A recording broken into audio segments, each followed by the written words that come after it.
Welcome back, everybody. Today is day 19 of our health accountability journey. I'm the accountability doc, and I'm here to get you healthier. Today, I want to talk about how you can eat more food and trick your body into thinking it's actually less calories. But before we get there, I want to ask, did you get in your fiber for the day? If you're new here, women, it's 25 grams of fiber a day. For men, it's 38 grams of fiber. It's hard, but I'm pushing you guys to do it because it's going to be good for your health. We're trying to prevent colon cancer because colon cancer has been on the rise for Americans. And again, most Americans don't get enough of their fiber, and fiber is a great way to help prevent colon cancer. So I'm pushing you, eat healthier. Eat less junk food, do a little bit more exercising. I'm here to push you to get to 30 days in a row of eating fiber and see how it makes you feel. I have been noticing better energy, better sleep, better skin, and a better ability to fight off infections as my family has been getting sick and I have not. So today I want to talk about how you can eat more food and trick your body into thinking it's actually less calories. How? I'm talking about fiber and calorie counts. This is where the math of nutrition gets a little interesting. So on a standard nutrition label, fiber is listed under total carbohydrates, but your body doesn't treat it like a typical carb. In fact, fiber is the only nutrient that allows you to eat more volume while absorbing fewer calories. And here's the breakdown of that fiber math. So if you look at a textbook, 1 gram of carbohydrates is equal to 4 calories. However, because humans lack the enzymes to break down fiber, we don't get that energy. We don't get that calorie. There's the type of insoluble fiber, like wheat bran or like a piece of celery. It'll literally pass through you untouched. And that provides 0 calories per gram because your body can't break it down. Then there's soluble fiber, like your oatmeal or your beans. These are fermented by the good bacteria in your large intestines.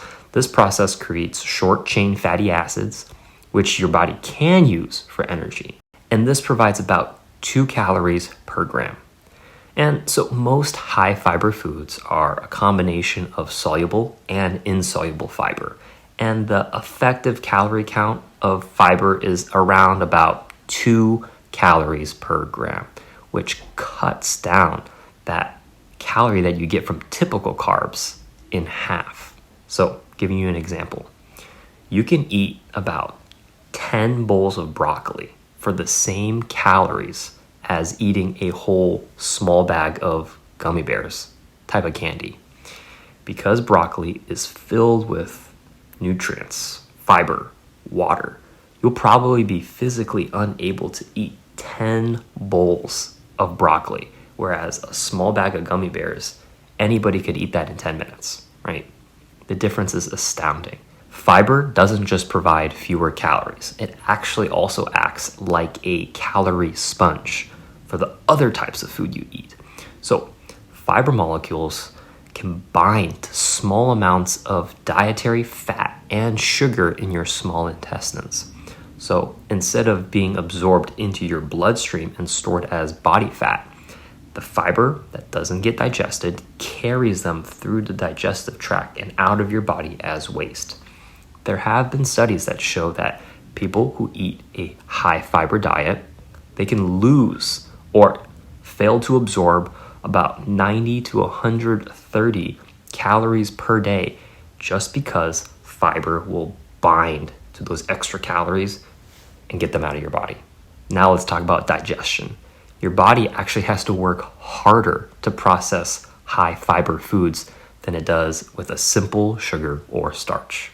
So you spend more energy on breaking down a piece of whole wheat bread than a simple piece of plain white bread. Digesting a high fiber meal requires more mechanical energy. Digestion starts with chewing. So when you're eating a piece of wheat bread, you're probably chewing more than a piece of white bread. So you're spending more energy breaking down that bread. It also requires more chemical energy because your body has to spend more energy to break down the high fiber food as compared to a simple white piece of bread. And so your body actually burns more calories digesting a bowl of beans than you do with a bowl of white rice. Now let's talk about carbs. There's a concept of net carbs, which is the total amount of carbs you are eating. There's net carbs is equal to total carbohydrates minus fiber. Again, because your body can't break down the insoluble fiber for energy, it doesn't count toward your carb and calorie count. So for example, when you're eating an avocado, it has 12 total grams of carbs, but it also has 10 grams of fiber. So the net carbs, which is the total amount, 12 minus 10 of fiber, is 2. So your body can only break down the 2 grams of net carbs. 12 total carbs minus 10 of fiber is 2 grams of net carbs.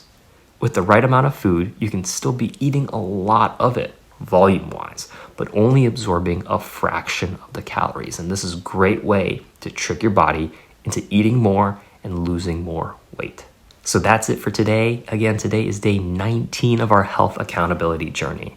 I hope you've been feeling great so far with more energy, better digestion, better immunity, better sleep, better mental health. So many aspects are impacted by what you eat. And I hope that you continue further along your journey towards 30 days. And I hope that we can continue even further beyond that, because this is just the start. For a quick recap, I had my fiber granola bars for about 10 grams of fiber this morning. For lunch, I'm doing a little bit of noodles and an avocado, which is another 10 grams. For dinner, I'm doing my Asian food with rice and vegetables and meat. And then topping it off with my Metamucil and fiber gummies. So all in all, over 40, easy. Let's continue. If you like this video, give it a like and subscribe. Comment down below if you have any questions or concerns. I'd love to hear the progress on your health journey. I'll see you guys tomorrow. Bye.